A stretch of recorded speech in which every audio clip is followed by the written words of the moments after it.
Fighting to the finish line is in Paula Radcliffe's DNA. But now she's battling to protect the future of women's sport. She says it is under threat from political correctness and transgender athletes. They think somehow they're afforded another right that everybody else doesn't have. And that's what I don't see. You have to look at what you're doing in relation to the fairness of how that impacts everybody else around you. You can't just say, well, I feel like this, so I'm going to go into that sport and never mind everybody else that's already in that sport and is in that category. I'm just going to do what's the best thing for me.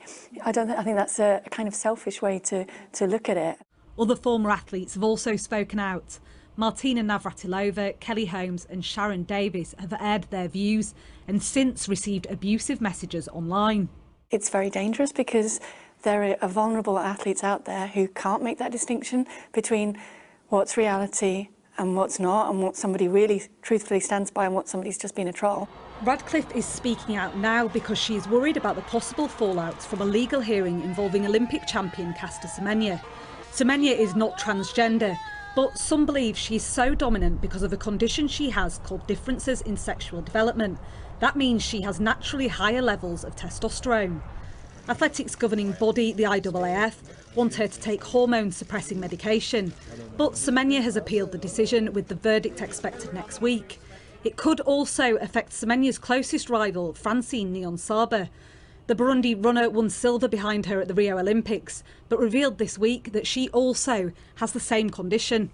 It's a number of athletes, and could be a growing number, who have those elevated levels of testosterone. And it's not just about that either. It's the fact that essentially you have a body that has almost gone through male puberty and is stronger, physiological differences, bone mass, the strength, not having to deal with periods, not having to worry about managing your menstrual cycle around competitions.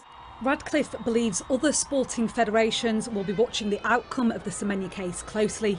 Those ramifications for what it means in their sports and for what it means for the future of female sport, and also what it will do in terms of the whole transgender question, and will it open the door up there to transgender actually being able to say, you know what, we don't need to bring our levels down either, we don't need to have any kind of surgery, we can just identify how we feel and then we can just come in and compete in women's sport, and that would be the death of women's sport.